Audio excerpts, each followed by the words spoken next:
Thank you so much. Okay, well, that introduction definitely reduced the amount of info that I have to go over here. So that's terrific. Let me get screen share going.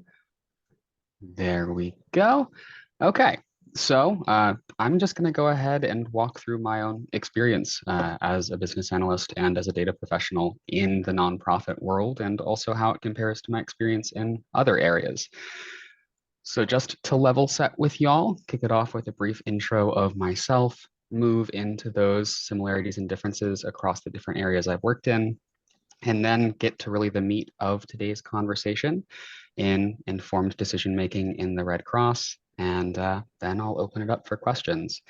And I will say, as Dr. Bono said, talking at black boxes isn't terribly fun. Also, talking at headshots isn't terribly fun. So if you do have questions, please throw them in the chat. I love stopping for a moment, derailing my train of thought to reset. So as said, I am Jason Fowler. I use pronouns he, him, his, and I'm a reporting and decision support analyst with the American Red Cross. I live in a suburb of Baltimore, Maryland, in Owings Mills, with my wife and our two dogs, Tofu and Biscotti. You might see Tofu hop on the couch behind me if she decides to grace us with her presence. Otherwise, she's probably in a sunspot somewhere else in the house. The photos here are of me and my wife in Iceland, the Temple of Poseidon on our honeymoon in Greece, and then on the bottom, our pups. Professionally, I started off my professional career with the University of Maryland, Baltimore County, which is actually my undergraduate alma mater, where I received degrees in psychology and theater. When working with UMBC, did a lot of work in their event and conference services office, supporting event logistics, scheduling, and just logistics planning in general. And with that, as kind of just a tech savvy person, I was tapped frequently as a functional and systems administrator, or functional and then later systems administrator with our scheduling software 25 Live. With that, there was a level of subject matter expertise that I developed in the event hosting field. And then once the pandemic really kicked off in 2020 and 2021, I worked as a COVID-19 testing and vaccination logistics coordinator.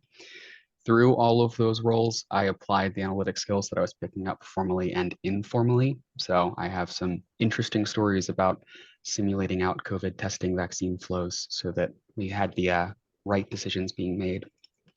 After UMBC, I moved over to private industry with Triumvirate Environmental Incorporated. They're an environmental services company focused in North America, headquartered out of Boston, Massachusetts, and I was a cost recovery business analyst with their team. And I am now with the American Red Cross as a reporting and decision support analyst. I work remotely out of national headquarters, which is located in Washington, D.C., and I work primarily in the fundraising programs and operations division. The Red Cross, you've probably heard about them. You probably have your own idea of who they are and what they do. And I'm just going to quickly highlight that so that you'll have a pretty holistic view of them. So the mission of the organization is to prevent and alleviate human suffering in the face of emergencies by mobilizing the power of volunteers and the generosity of donors. And that end tag there, generosity of donors, is where I focus most of my time. When talking about like nonprofit efficiency, we talk about the amount of dollar donors that makes it to our actual service lines as opposed to just getting absorbed back into an operating cost or an operating budget. And the Red Cross totes, I think, an average of 90 to 91% of donor dollars going straight into service. So operating costs to like 10, 9% area. Pretty efficient. We primarily service 5 areas: disaster relief, things like hurricane, wildfire, prevented or awareness and preparedness, and response. Life-saving blood. If you've ever heard that the Red Cross are vampires, I promise you we're not. There's just a national blood shortage. So if you can and are willing to donate, you might want to check it out. We also do training and certification in first aid. I mentioned preparedness. The big internal news recently was, if you're a fan of American football, the trainer who responded to that sudden cardiac arrest last year on the field was Red Cross trained and certified in CPR. So we've been talking about that a lot. We also work in international services, things like international conflict and crises. And lastly, where the American Red Cross got its start, service to military families. We have pretty consistently through America's history since our foundation been the direct connection between deployed service members and their families back home in case of emergencies or anything else that's going on. Organizationally, we have over 30,000 employees, and every year we have over 500,000 volunteers. That split I really wanted to highlight here because it does go back to that idea of the power of volunteers in the mission. I mentioned that I work in NHQ, but the Red Cross likes to continue prioritizing the autonomy of community when responding to community-based disasters or responses. And that's why you see we have NHQ, we have our 7 divisions, we have our 49 regions, not 50, because it's community-based, not state line-based.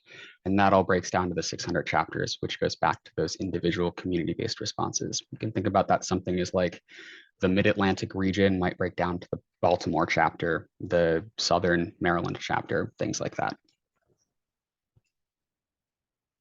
Fun question from that. What do I do? So what I actually do is split my time between 3 core responsibilities here. Probably the largest 2 are maintaining and developing reports. So I don't do many one-off reports. It's very infrequent that I get asked to do some kind of statistical analysis just to throw out some numbers for people to look at once and then throw in their recycle bin. All of my reports are living, breathing documents that folks can access as they need. So I maintain and improve a portfolio of about 30 reports, varying size, scale, refresh cadences in Power BI, SAP Webby or Web Intelligence, and Excel. I develop new reports to answer new or previously unsolved business problems. And I'll actually walk you all through a problem that I'm working on right now in a report that I'm standing up right now. And I also work to train to and communicate the findings of these reports to make sure that all of our constituents are appropriately informed and know what they're looking at, and not just staring at percentages and full values. I primarily work with our leadership. That's top there because it's number 1. I work on a team of 5 folks, and I think probably 80% of my meetings are sitting with my leadership, presenting our performance, our outcomes, our trends, to make sure they have the right strategy to then go back and inform best practices. I also have specific constituents that I work with. The corporate programs team is one of them. If you've ever swiped your card at Walmart and been asked if you want to round up to the nearest dollar to donate to a cause, that's something that the corporate programs team does. That's called a microsite. I also work with our internal training programs team to make sure that we're appropriately training our internal constituents, our staff and volunteers. And I also help support our data manager team so that if there are any data anomalies or refinements that we need to make in our warehouse, we have that opportunity and we know how to identify where those issues are. So if there are any questions that would give me a chance to take a sip of water, this would be a great time.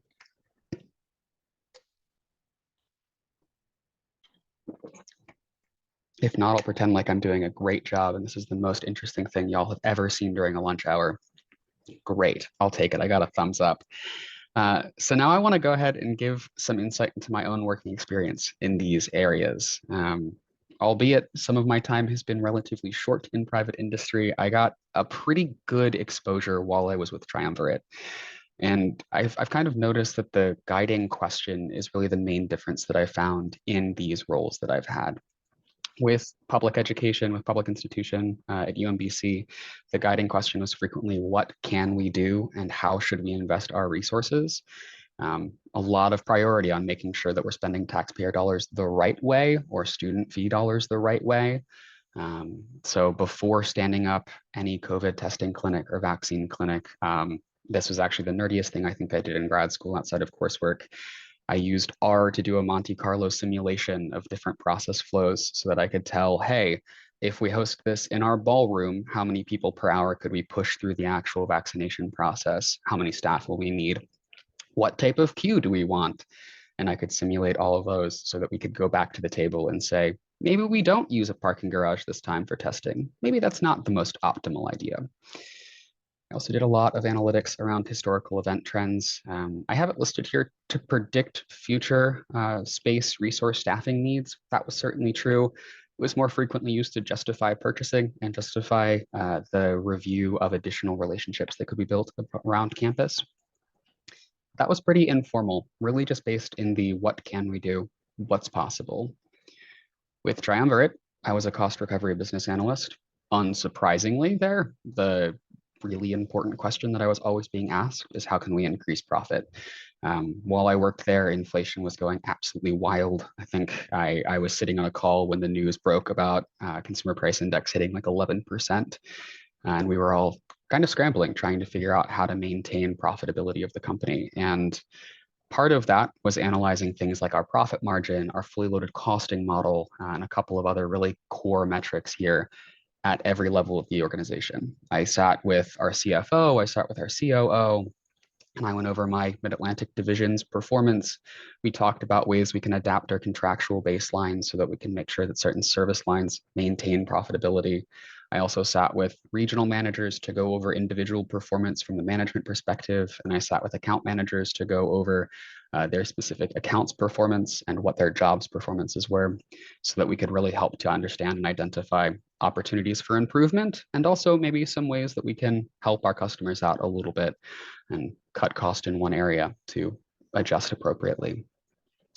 Now with the Red Cross, I feel like I'm living in that wonderful happy medium. I'm living in this place where I do this fundraising analysis, I do work in finances, and also I'm constantly being asked, how are we doing now? How can we improve? Going back to that efficiency of the nonprofit sector, we want to make sure that we're investing resources appropriately, like we did at UMBC, while still making sure that we maintain the budget line we need to provide the services that we need. And that's really broken down into primarily analyzing fundraiser and donor behaviors and outcomes. Things like, are we bringing in enough money to support the disaster response? Are we soliciting requests from the right people? I've been analyzing training behaviors and outcomes, like I mentioned before. And I think, honestly, the coolest thing that I'm doing is I also analyze our internal processes to make sure that our reports are used effectively and frequently enough for them to be worth the resources that it takes to stand them up. I know when I was in the business analytics program, one question that I always went back to that I wanted to help y'all with is what tools would be used in industry and what was actually used in others' experience.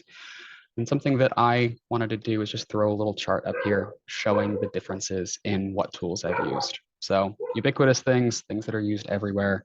Excel for any kind of like big data analysis that I did, Python or R.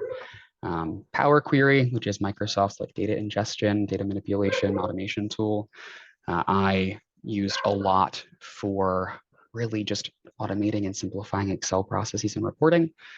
And then things like VBA, Google Drive. Quick highlight of this, I used SQL Server with Triumvirate, Teradata with the Red Cross, and I live and breathe Power BI right now. So this should just give you a quick snapshot of what you might want to look into if it's in the graduate program you're in, if it's in the program you're in, or if it's not. And now we get to the fun meat of the conversation, and that is informed decision-making with the Red Cross. And to kind of understand this and to step into this, I wanted to level set with one of the first and probably hardest things I had to wrap my head around with the American Red Cross. And that's that sometimes the bottom line just isn't the bottom line. Finances, as important as they are, might not be the end all be all when measuring success with the organization in the nonprofit world. Our ability to provide our services at the end of the day while maintaining our mission, supporting our mission, and also following our principles is really the biggest point of the work we do. And that's great to say, sounds really nice, sounds really fluffy, but it also makes things kind of difficult because it means that measuring success becomes so much more challenging. How do you report on program outcomes when the bottom line isn't consistent? I have that really like cliche, silly goalpost clip art down there, but the goalpost is just always moving. New disaster hits, new international conflict, a national blood shortage, whatever is going to hit is going to change what our focus is and what our reporting is really trying to get to the bottom of. And because there isn't this standard definition, I really found that it's kind of the four big C's. Again, kind of trite, kind of simple, but it's collaborating to make sure you're consulting all the subject matter experts. It's making sure that you have all the stakeholders in the room, or at least their opinions captured, so that you know how they're going to measure success. I know in most business courses, you're probably going to talk about how to have like requirement gathering sessions and information sessions during the project management perspective or project management process. And that is the number one most important thing here, aside from the bottom bullet point, which is credibility. Credibility, if you're doing some kind of analysis, you need to make sure you're putting out the right data, accurate data, and removing any bias that you can from the information you're presenting. Communication, creativity, just kind of fall into those categories as well. You need to make sure that you're remaining open and honest, saying what you can and can't do, and also remaining flexible, because you might be answering a question that's never been asked before, or you might be trying to use a data set in a way it's never been used before. So that's my, like, again, fluffy, hey, here are some fun things to keep in mind.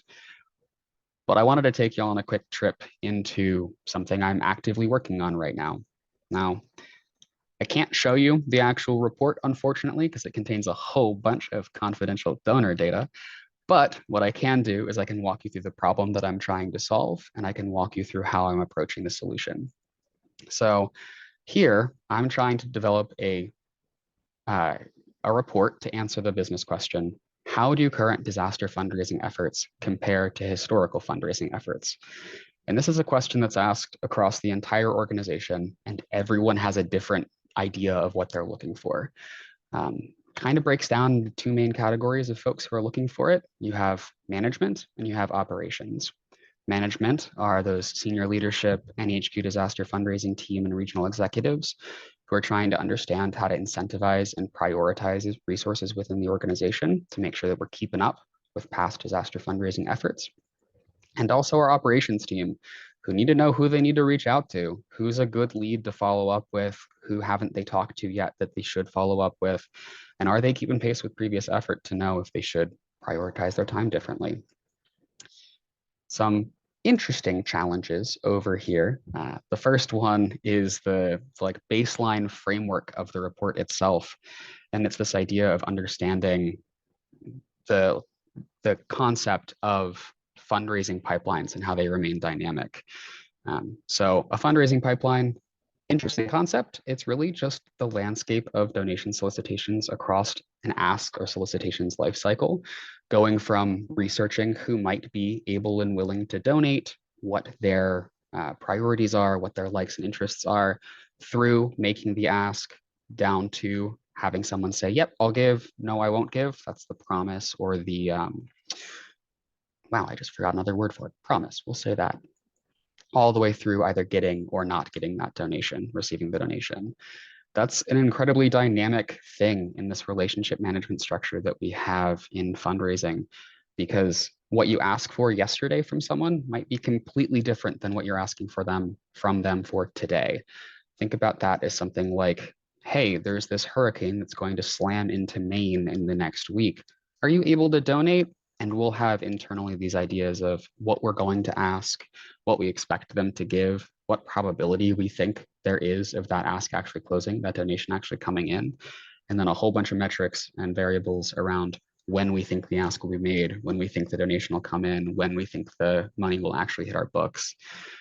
So that is constantly changing. It is fluid, it is dynamic. And when answering this question, we are truly interested in seeing how Ian's disaster response fundraising looked like on day 7 compared to Idalia's on day 7, not necessarily the later term outcomes of those, because internally we already have reports to understand end of the day, end of the disaster, how did fundraising go for Ian.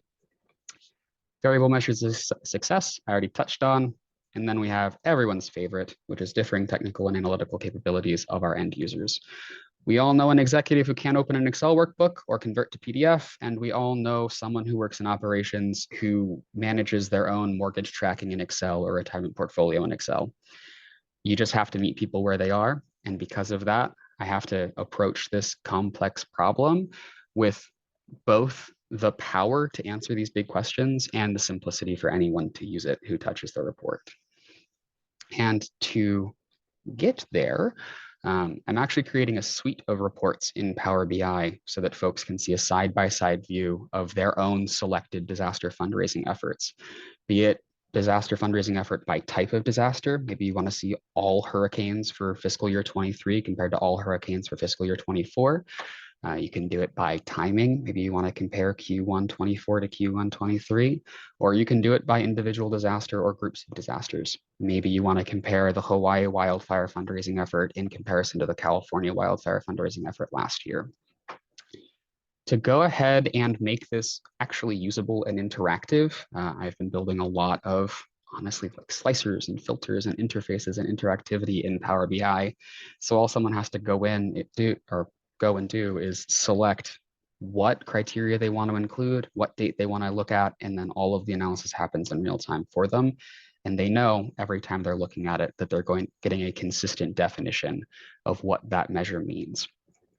Our measures that I'm mainly looking at, there are some fun, really nuanced ones that I don't have on here, but it's things like total ask amount, the amount we're asking for, expected, what we expect to get back, the donation amount, self-explanatory, days to close, which is the amount of days between when we asked for a donation and when a donation finally came in, and a close rate, which is the amount of funding generated in comparison to the amount of money asked for. So then we can forecast out using that proportion what we might expect to get later in a disaster.